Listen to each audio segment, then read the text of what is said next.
한 가난한 목사에게 분배하도록 거액의 돈이 로랜드 힐에게 주어졌습니다. 힐은 그 돈을 모두 한꺼번에 보내기에는 너무 많은 액수라 생각되어서 나누어서 보내기로 했습니다. 그러면서 쪽지와 함께 일부를 발송했는데 며칠 후에 그 가난한 목사는 이어서 더 드리겠습니다 라는 쪽지와 같은 액수의 돈이 들어있는 봉투를 받습니다. 규칙적인 간격으로 세 번째도 네 번째도 계속적으로 송달되어졌습니다. 전체 액수가 다 보내질 때까지 격려의 말들이 들어있는 그 봉투는 계속 보내어졌던 것입니다. 하나님께서는 우리를 축복하시고 복 주시는 것도 어쩌면 이와 비슷할 것 같습니다. 사람들은 한 번에 로또에 당첨되듯 큰 무엇인가가 있기를 기대하지만 사실은 우리의 인생에서 하나님의 은혜는 그렇게 나누어서 할부처럼 오는 것처럼 느껴질 때가 더 많은 것 같습니다. 오늘 누가복음 7장 말씀을 중심으로 저는 신앙의 목적 이런 제목으로 말씀을 나누고자 합니다. 우리가 이 기독교, 유태교, 그다음에 이슬람교 이 세 종교를 이제 아브라함 계열 종교 뭐 이런 표현을 쓰는데 다 이제 그 뿌리가 한쪽에서 나오죠. 구약 성경 즉 히브리 성경에서부터 이제 출발을 하는데 참 서로가 뭐 극단적인 세력들은 뭐 어디나 있으니까 서로가 우리 저거는 종교가 아니야 저거는 우리와 달라 뭐 이렇게 표현할지 모르지만 이제 그런 극단적인 생각이고 그냥 객관적으로 이건 한 뿌리를 갖고 있습니다. 근데 이제 주장이 조금씩 다르죠. 그러니까 서로가 각자 다르기도 하고 이 셋 중에 둘씩을 묶어서 우리는 그래도 좀 비슷해? 뭐 이럴 수도 있습니다. 우리가 일반적으로 유대교와 기독교는 좀 더 가까운 느낌이 더 들고 이슬람교는 좀 생소하죠. 근데 어쨌든 이슬람교 입장에서는 하나님께서 세상을 만드시고 모세를 보내시고 예수님을 보내시고 그리고 마지막에 그래도 말을 안 듣기 때문에 잘 못 믿기 때문에 무함마드를 보내서 이슬람교 종교를 완성했다. 신앙을 완성했다. 이렇게 보는 겁니다. 그러니까 예수님도 훌륭한 분이지만 뭐 무함마드도 훌륭한 분이죠. 그러니까 다 사람이에요. 예수님이 인간이지 신이 아니에요. 이제 그게 이제 기독교와 다른데 이제 문제는 그럼에도 불구하고 오히려 유대교나 기독교가 묶어지기보다 유대교와 이슬람교가 비슷한 게 있어요. 기독교 입장에서 볼 때 그건 뭐냐? 기독교는 우리도 아다시피 이제 신학이 철학을 바탕으로 한 신학이 굉장히 발달했어요. 물론 이제 성서학도 발달했고 그거는 이제 유대교나 이슬람교에서는 정말 꿈도 못 꿀 일입니다.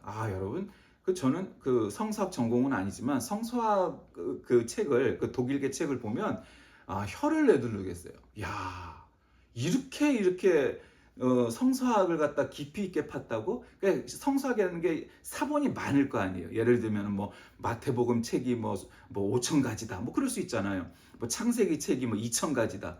그럼 그거를 다 분석을 한 거예요. 각자마다. 뭐 2천 년 동안. 그러니까 지금 여러분이 갖고 있는 성경이라는 것, 이거의 원본이 되는 성경들이 이 하나님이 원래 주셨던 그 원본에서 그러니까 예를 들면 마태복음 마태가 썼던 그 원본에서 틀릴 확률이 정말 거의 없어요.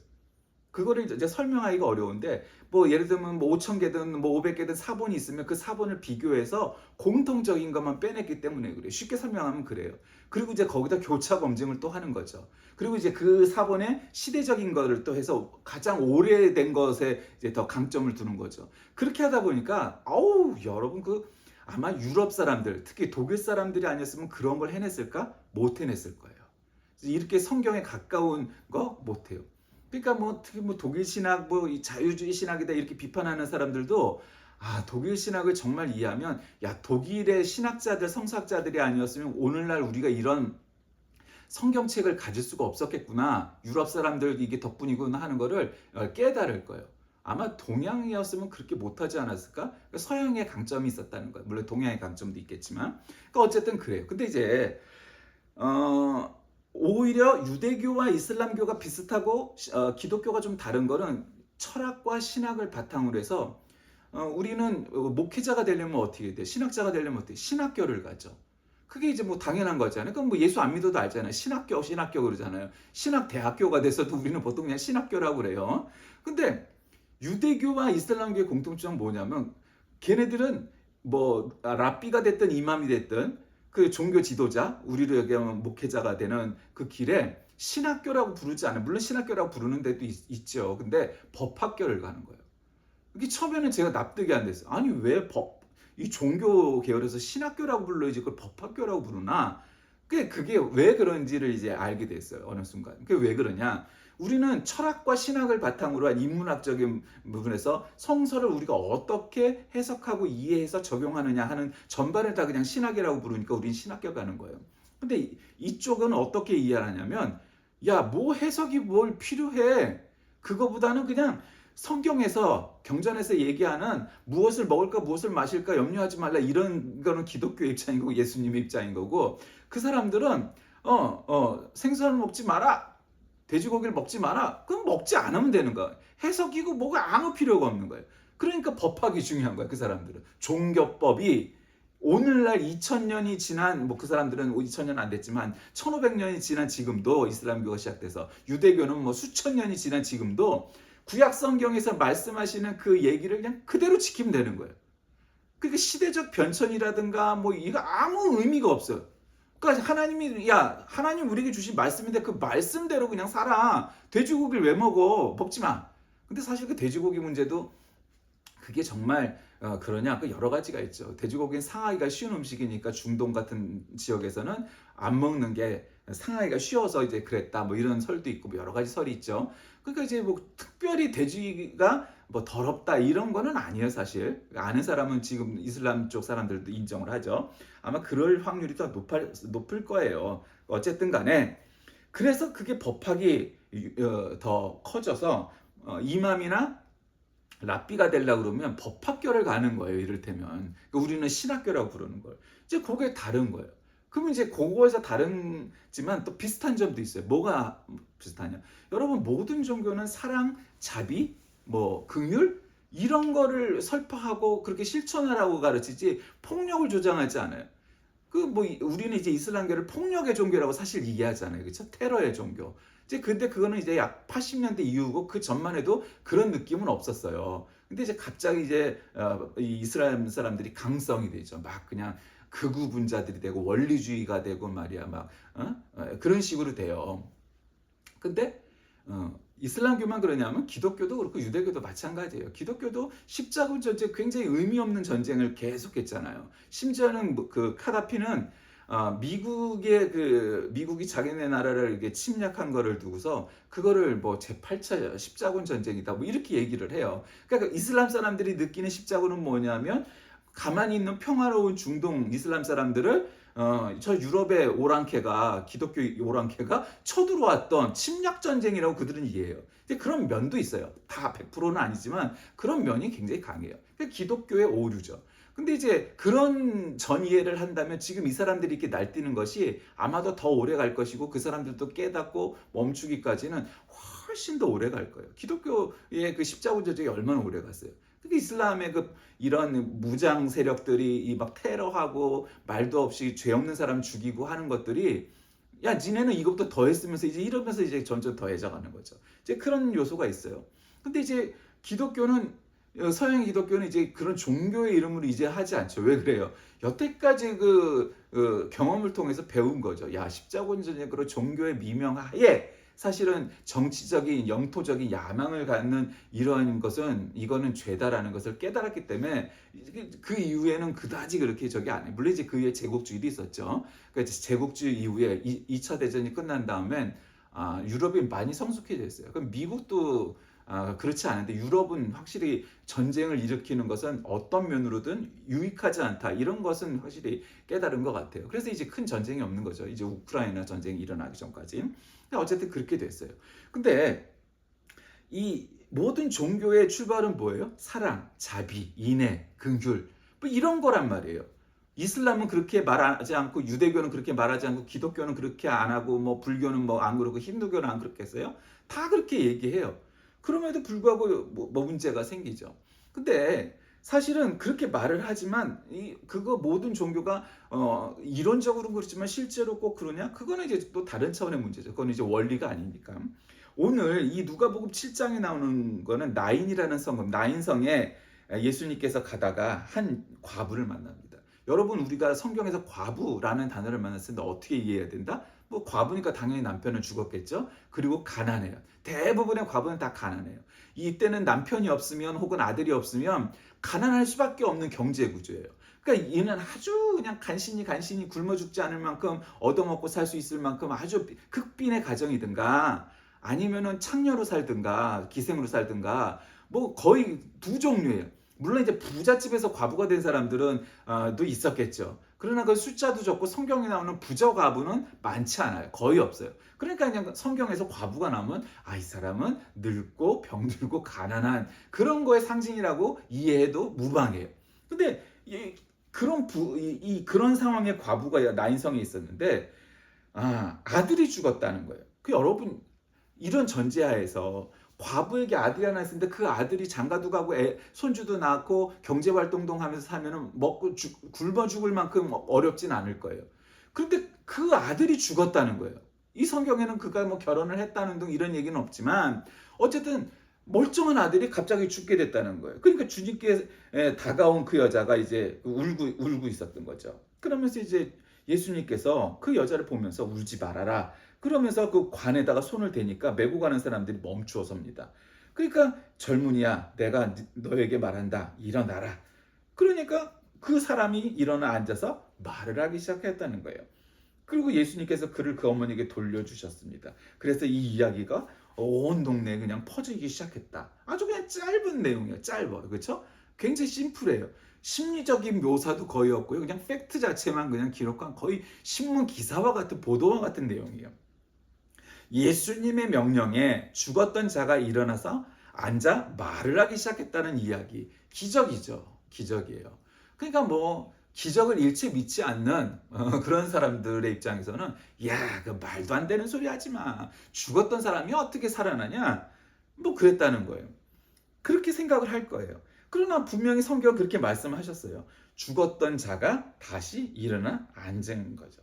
근데 원래 이 이전에 예수님께서 가버나움으로 들어가서 로마 군대 백부장의 종을 고쳐준 사건이 있은 후에 나인성 이 과부의 아들을 다시 살리시고 그 다음에 이제 그 뒤에 또 메시아 이야기가 이루어지고 세례 요한에 대해서 얘기하고 그것이 나중에는 바리새인들에게 빚을 탕감받은 두 사람의 비유를 설명하고 요게 이제 누가복음 7장에 기록되어 있는 내용 전체예요. 그러니까 이 말씀은 오늘 이 나인성 과부의 아들을 살리신 이야기에 앞서서 백부장 이야기가 나오는 거예요. 그러니까 사실 뭐 백부장 이야기도 기적이죠. 어떤 사람들은 야 병이 낫는 게 뭘 기적이야 이럴지 모르지만 이게 기적이에요, 여러분. 그러니까 뭐 예를 들면 감기가 나았다. 때가 되면 감기 낫죠. 그런 농담도 있잖아요. 약 먹으면 2주일 만에 낫고 약 안 먹으면 보름 만에 낫는 게 감기라고. 그러니까 사실 감기는 약으로 100% 고칠 수 있다 그런 명약은 없어요. 그냥 피로를 덜기 위해서 뭐 염증도 없애고 피로도를 줄이고 해갖고 몸에 이 건강을 다 회복시켜서 낫게 해주는 거지. 감기약이라는 건 사실 없죠. 그러면 한 번 먹으면 나아야지. 근데 그런 거 없잖아요. 그 뭐예요? 인간은 지금도 모르는 병이 너무 많아요. 그러니까 모르는 걸 알아야 돼. 진정한 과학자는 그런 거예요. 본인은 무신론자라고 얘기하지만 그러면서도 종교의 부분을 절대로 과학이 터치할 수 없다. 헤아릴 수 없다 이렇게 얘기해요. 왜 그러냐? 아는 거야. 예전에 병명도 몰랐던 병이 지금 새로 나오는데 우리가 지금도 모르는 병이 훨씬 더 많다는 걸 아는 거예요. 그러니까 의사도 이렇게 가만보면 병원 가서 때려잡아. 이걸 수도 있고 저걸 수도 있고 뭐가 확신이 없어. 그러니까 애매하게 얘기하는 걸 의대에서 가르치잖아요. 책임 안 지려고. 그러니까 그게 의사고 그게 과학자예요. 과학이라는 거는 100% 뭔가 뚜렷이 밝히는 게 아니에요, 여러분. 과학을 그렇게 이해하면 안 돼요. 세상에 뚜렷하게 100% 클리어한 게 있을 것 같아요? 없어요. 이게 확률이에요, 사실은 따지고 보면. 그냥 다만 과학은 합리적으로 설명하니까 여러분 우리가 과학을 공부하고 배우고 해야 되는 이유가 뭐예요? 뭔가를 설명할 때 분명해야 되는 거예요. 사실은 신학도 과학적인 거예요. 사이언스라는 게 학문이기도 하고 과학이기도 하잖아요. 그래서 신학이 아트라는 게 꼭 예술만 얘기하는 게 아니고 문학도 아트죠. 아트냐 사이언스냐, 그러니까 인문학이냐 뭐 사회과학이냐, 예를 들면 그런 식의 설명을 해요. 어떤 사람이 이제 아트적인 요소가 강하고 인문학적인, 어떤 사람은 사이언스적인 측면이 강하고 사회과학적인. 그러니까 이제 그런 게 신학도 있단 말이에요, 여러분. 심지어 그러니까 다른 학문들은 뭐 말할 수 있겠어요. 자연과학은 뭐 100% 과학이지. 물론 뭐 100%는 아니지만 그래도 거의 과학이지. 그러나 여러분 과학이 발전하기 전에 다 이런 아트적인 인문학적인 요소들이 결국은 다 이렇게 자연과학으로 발전하잖아요. 그러니까 어쨌든 그런 거란 말이죠. 오늘 이 여인을 그렇게 하면서 결국 구해내요. 근데 모든 종교가 시작할 때는 사랑과 자비와 뭐 긍휼과 인애와 뭐 이런 걸 강조하는데 결국은 자꾸 흐트러지는 게 뭐예요? 본질을 잃기 때문이에요. 본질. 그 본질이 뭐예요? 어느 종교의 교조가 종교를 만든 사람이 뭐 하나님이 안 만드신 종교라고 해도 예를 들어 불교라 해도 전혀 뭐 야훼 하나님과 관계 없으니까 그럼 불교는 나쁜 걸 가르쳤겠어요? 아니에요. 그렇죠? 그럼 뭐 불교는 우리나라에서는 그런 걸 잘 모르는 사람은 또 뭐 모르지만 여러분 불교는 얼마나 점잖냐? 다른 종교 욕하지도 않고 테러도 안 아유 그 모르는 사람이니까 그지 여러분 지금도 실론에 가면 스리랑카에 가면 그 타밀 종족학을 때려잡는 게 불교 민병되고 막 그래요. 그러니까 거기도 있어요. 그런 테러리스트가 불교에도. 그러니까 불교는 안 그래 그렇지 않아요. 여러분 그거는 굉장한 오류예요. 어느 종교를 믿으니까 그 사람들이 더 착하다? 별로 그런 일 없어요. 심지어는 기독교도 비기독교 신자들보다 더 착할까요? 아니에요. 더 착하지 않아요. 그다지 착하지 않아요. 다만 자기가 갖고 있는 종교적인 신념이 정말로 제대로 믿고 있느냐 뭐 그런 거죠.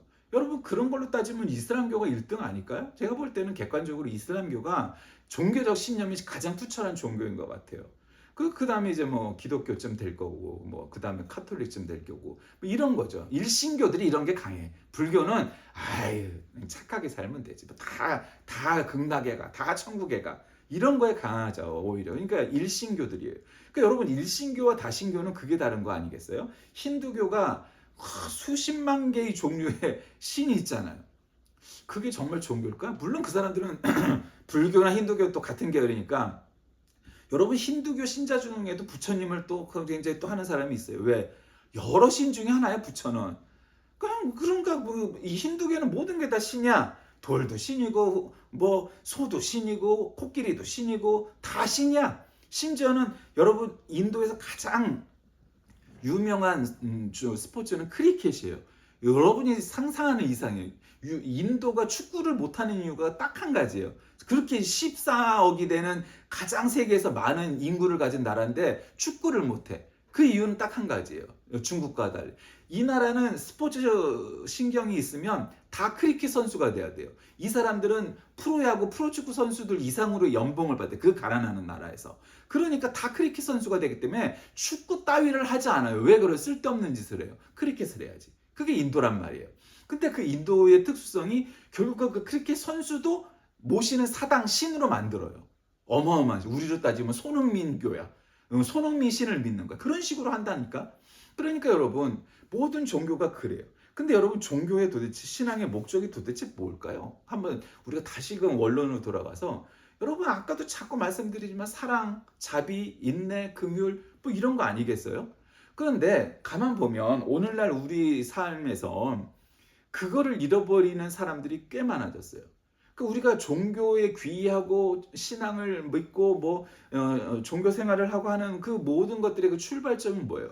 모든 사람이 그냥 하나님을 만나자마자 교회 출석하자마자 하나님의 사랑, 하나님의 자비, 하나님의 크신 성경 속에 나타나 있는 큰 원대한 계획을 한 방에 딱 알아고 할렐루야 이런 건 아니잖아요, 그죠? 왜 우리가 종교 물론 이제 태어날 때부터 종교 신앙의 집안에 있던 사람들은 그냥 믿기 시작을 하지만 그건 조금 다르지만 그냥 내가 안 믿다가 믿기 시작한다는 건 뭐예요? 무슨 체험을 할 수도 있고 그 체험이 아니라도 이런 하나님의 사랑, 긍휼, 자비, 인애 뭐 이런 걸 갖다 나도 하나님께 그런 것을 받고 나도 사람들에게 그렇게 하면서 살아야겠다. 뭐 보통 그런 거잖아요, 그렇죠?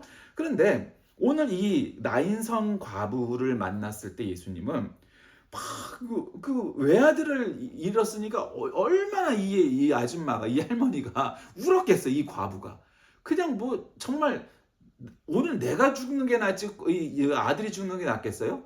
아니 내가 살아봐야 뭐 하겠어? 정말 거지 같은 삶인 거예요. 이거는 의미도 없는 삶인 거예요. 얼마나 사람들한테 무시와 천대를 받겠어. 아들이 있었으면 안 그랬단 말이에요. 이 시대는 당연히 그 뭐 아들이 더 존중받고 아들이 있어야 먹고 살 수 있고 뭐 여러 가지가 있으니까 그 차라리 내가 죽는 게 나아. 그걸 아주 지금 시대에는 깨닫기도 어려울 만큼 정말 그런 사회적인 요소가 있단 말이에요. 그러니까 뭐 얼마나 울부짖는 과부가 있었던 거예요. 그 이제 과부로서 내가 살아온 것도 이 청산과부로 시작해 갖고 이 아들 하나만 믿고 살았는데 이 아들이 어느 날 갑자기 혹 죽으니까 이 여인은 이걸 상상할 수 없는 문제가 생겼던 거예요. 그 많은 이웃들이 위로했겠죠. 옆에 이웃들이 아유 어떻게 아무개댁 아이고 이거 어떻게 하나 아유 뭐 어쩌고 저쩌고 위로했겠죠. 위로가 무슨 소용이에요. 여러분 사람들이 주는 위로가 물론 이제 힘이 될 때도 있죠. 그러나 별로 뭐 내 아들 죽은 거가 다른 사람들한테 무슨 의미가 있겠어요, 사실은. 아이고 안 됐어. 그냥 불쌍히 여기는 거지. 그건 뭐 그 사람들하고 상관없는 거예요. 그러니까 이 여인도 얼마나 세상이 그냥 무너지는 것과 같은 하늘이 무너지는 것과 같은 그런 걸 느꼈을 거라고요. 그 예수님께서 다 아셨죠. 그러니까 뭐 야 이 여인에게 과부에게 뭐 설명을 들은 것도 아니에요. 딱 뭐 보니 죽는 게 남편 죽은 건 아니야. 남편이 죽으면 저 정도일 것 같진 않은 거야. 여러분 늙은 과부가 할아버지가 남편이 죽은 것과 젊은 아들이 죽은 거 어떤 게 더 슬프겠어요? 말할 필요가 없어요. 아들이 죽은 게 더 슬프죠.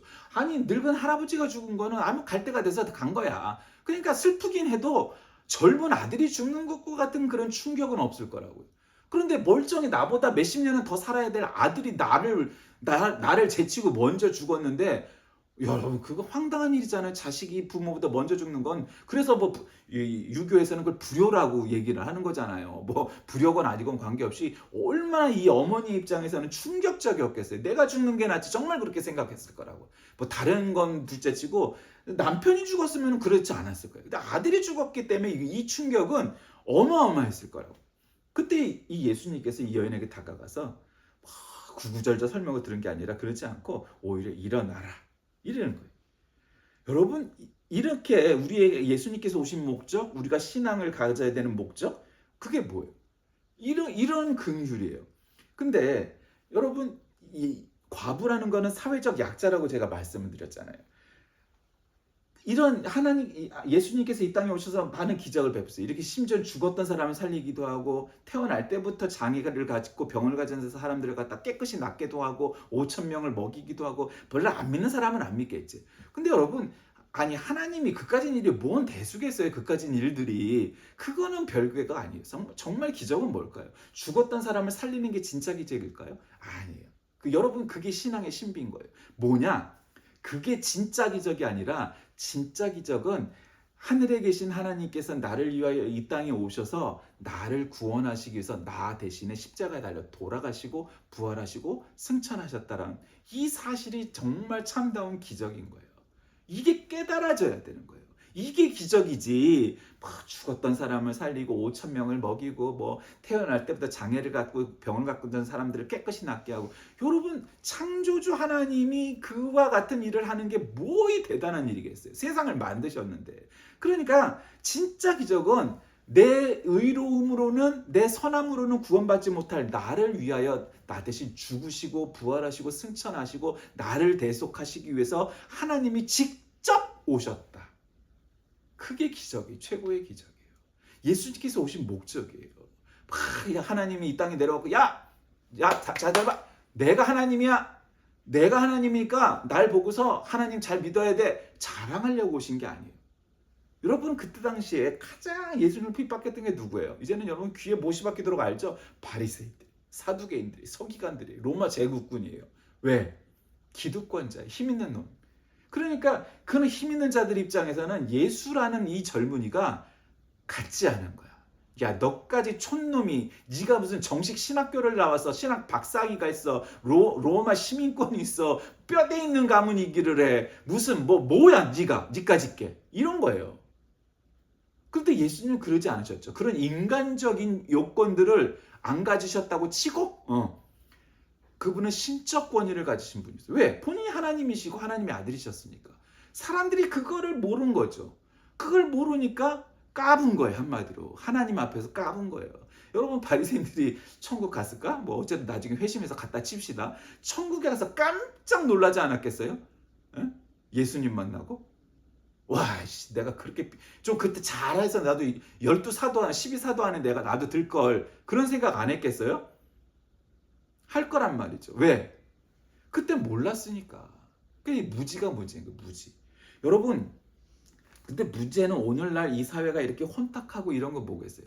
무지하기 때문이에요. 공부하지 않기 때문이에요.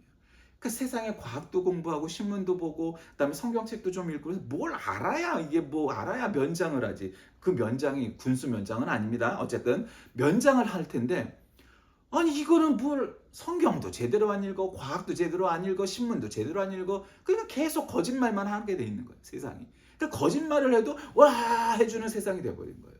종교에서도 거짓말하는 놈 따라다녀. 공부도 제대로 하는 고등학교 나왔는지 뭐 신학교 당연히 엉터리로 나오고 그런 목사놈을 쫓아다니는 놈들 얼마나 많아. 왜?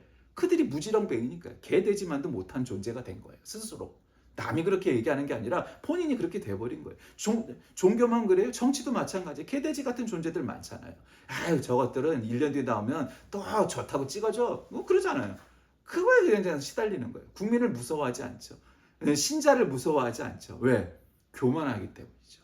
여러분 교만이 왜 인간이 저지를 수 있는 큰 죄 중에 우상 숭배, 하나님을 믿지 않고 우상 숭배하는 거. 그다음에 교만죄가 두 번째쯤 가는 큰 죄인 거예요.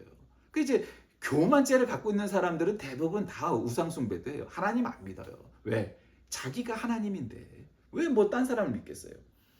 종교 신앙을 우리가 가져야 되는 목적은 아주 작은 연약한 자를 돕기 위해서 출발을 한다고 봐야 돼. 모든 종교가 그렇게 시작을 해요. 이슬람교도 마찬가지예요. 여러분 이슬람교가 얼마나 이 자비를 하고 은행도 여러분 무이자 은행이에요. 물론 거기에는 약간의 트릭이 들어가요. 지금 설명할 수는 없지만 그러나 어쨌든 이슬람계 은행에는 이자가 없어요. 여러분 이자 없어요. 원칙적으로 없어요. 예, 그런데 이자가 있어요 또. 뭐 오늘 오래전에 설교를 한번 했으니까 그건 넘어가고 어쨌든 오늘날 한국의 기독교회가 점점 신뢰를 잃어가고 있는 까닭은 이와 같은 긍휼을 잃었기 때문이에요. 연약한 자를 돕는. 강자에 붙느냐 약자에 붙느냐 이거 되게 중요해요. 여러분 강자에 붙으면 세상 편하게 살 수 있습니다. 배 두들기면서. 근데 약자에 붙으면 어떻게 돼요? 피곤해요. 약자는 끊임없이 나와요. 아이고 정말 아주 찢어지게 가난한데 뭣도 없고 없는 거 투성이야. 그 이 사람을 도우면은 나중에 그 사람한테 칭찬받고 존경을 받을까? 또 그러지도 않아. 그럼에도 불구하고 우리가 약자의 편에 서야 되는 이유는 뭐예요? 오늘 예수님께서 그냥 한 울부짖는 과부가 아들 일찍 죽어서 슬퍼하는구나. 봐라 인생이 이런 것이란다. 그러니 일찍 하나님 잘 믿어야지 하고 끝낸들. 그것이 무슨 손가락질 받을 일이겠어요? 이미 죽었는데? 그냥 지나가셔도 될 법한 일이잖아요. 근데 그냥 지나치지 않으신 거예요. 여러분 이렇게 여러 군데서 죽었던 자도 주로 나사로든 이 나인성 과부의 아들이든 다 어떤 사람들? 젊은이들이잖아요. 그 젊은이가 갑자기 이렇게 죽고 하니까 급사를 하니까 살리신 일도 있을 만큼 예수님께서는 지나가다가 이런 긍휼을 베풀어야 할 때를 만나시게 되면 꼭 긍휼을 베푸셨던 거예요. 그냥 돈이 없어갖고 고치지 못하는 병, 태어날 때부터 장애를 가진 사람, 젊은데 안타깝게 죽은 젊은이 뭐 이런 사람들을 주로 살리시고 고치시고 낫게 해주셨잖아요. 이 모든 일의 출발이 뭐예요? 예수님 마음속에 있는 사랑, 긍휼, 자비, 인애. 예수님께서 사람을 그렇게 연약한 자를 그렇게 사랑하신 거예요. 물론 가끔은 부자도 그런 눈으로 보지만 부자는 어떻게 돼? 다 도망가 버리죠. 야 너의 재산의 절반을 팔아서 가난한 자를 돕고 나를 따르라. 어떻게 돼? 그 절반을? 그러고는 눈동자가 왔다 갔다 하더니 조용히 물러나잖아요. 그게 부자예요. 그 부자는 더 나쁜 놈들인가요? 더 나쁜 놈들이라고 말하기 그렇지만 더 나쁜 놈일 확률이 높아요. 왜? 재산을 형성하기 위해서 죄를 더 많이 짓게 됐어요. 그거는 100이면 100이라고 표현하고 그러죠. 99는 9%는 다 그래요. 그러니까 부자가 죄인은 아니지만 죄 없이 부자가 되기는 쉽지 않아요. 본인은 나는 합법적으로 벌었다고 하지만 아유 탈세 한 번 안 한 놈이 어딨어 세상에 뭐 이런 거죠. 털어서 먼지 안 나올 놈이 어딨어 이런 거예요. 여러분. 그러니까 예수님께서 이 사람들을 구하실 때는 결국 그 약자를 위한 사랑이었어요. 여러분 오늘날 한국교회가 이토록 어렵게 된 이유가 뭡니까? 한국교회의 시작은 약자를 위한 거였어요. 식민지 조선을 위해서 가난하고 굶고 있는 백성들을 위해서 기독교가 앞장섰기 때문에 한국 교회가 그렇게 존경을 받았던 거예요. 독립운동하는 데 앞장서고 독재를 타도하는 데 앞장서고 전쟁의 이 고아들과 전쟁에서 가족을 잃은 사람들을 위한 시설들과 돕는 거에 앞장섰던 게 기독교였어요. 개신교회였어요. 그런데 오늘날 개신교회는 어떤 이미지죠? 죄를 짓는데 앞장서고 있는 게 개신교회예요. 그냥 간단한 거예요. 죄 짓는 거에 앞장서는 거예요. 불교도 아니고 천주교도 아니에요. 죄 짓는 거에 1등이 개신교예요. 그냥 간단해요. 그러니까 그렇게 된 이유는 뭐겠어요? 잘못 살았기 때문이죠. 거짓말을 하기 때문이에요. 이 종교와 신앙의 목적 이런 거를 잃어버린 거예요. 우리가 이거를 회복하려면 어떻게 돼요? 본질로 돌아가야 돼요. 본질이 뭐예요? 우리는 강자의 편이 아니라 약자의 편을 서는 사람입니다. 여러분 과부 중에는요 옥합을 열어서 향유로 발을 씻겨준 여인도 있고요. 뭐 여러 가지의 그런 이야기들이 나와요. 그 사람들이 다 과부거나 가난한 여인들이었던 게 더 많아요. 한마디로 사람들이 손가락질하는 여인들이었어요. 근데 왜 유독 성경은 그런 약자, 사회적으로 뭔가 핸디캡이 있는 사람들 이런 사람들이 성경에 그렇게 많이 기록되어 있을까요? 그거는 이유가 있겠죠. 야, 너희 잘난 척하는 놈들 있지? 부자고 남자고 박사고 뭐 권력자고 너희들보다 더 나은 신앙을 가진 여인들이 여기 있어. 성경은 그걸 얘기해요. 성경이 막 강자들만 이야기했다면 우리는 자본주의의 속성대로 강자를 위해 가자. 이기는 놈 우리 편. 그게 성경적인 원리였겠죠. 근데 성경은 안 그랬다는 거예요. 남자들 위주, 부자들 위주, 박사들 위주, 권력자들 위주가 아니라 힘 없는 사람들을 위주로 성경이 기록되었다는 거예요. 말씀을 정리합니다. 이 이야기 속에는 슬퍼하는 이들에 대한 주님의 자비와 예수님의 능력이 드러나 있죠. 근데 그 모든 것의 출발점은 뭐였어요? 연약한 자를 살리시는 예수님의 긍휼 자비였습니다. 예수님께서 복음을 선포하시면서 많은 기적과 이사를 통해서 메시아이심을 보여주셨죠. 근데 자랑하려고 하셨을까요? 아니에요. 그거는 사람 한 영혼 한 영혼을 사랑하는 예수님의 사랑에서부터 출발한 겁니다. 오늘날 한국 교회가 힘을 잃어버린 건 이것 때문이 아닐까요? 약자의 편에 서서 한 사람 한 사람을 사랑하는 마음 그것이 회복되어야 한국 교회가 회복될 것입니다. 오늘날 우리를 되돌아보며 한국 교회 그리고 우리 한 사람 한 사람이 예수님처럼 살아가는 우리 모두가 되시길 주의 이름으로 간절히 기도합니다. 살아계신 하나님, 그저 스쳐 지나가는 장례길이었을 터인데 그냥 지나치지 아니하시고 그 여인의 눈물 속에서 이것은 남편이 아니라 오히려 아들이어서 아들보다 내가 먼저 죽는 것이 나을 것 같은 그런 깊은 슬픔에 빠져있는 과부의 마음을 헤아리시고 그 아들을 살리신 예수님의 마음처럼 오늘 우리에게도 이와 같은 긍휼에서부터 시작된 우리들의 사랑이 이 세상에 퍼져나가게 하여 주옵소서. 예수님의 이름으로 간절히 기도드립니다. 아멘.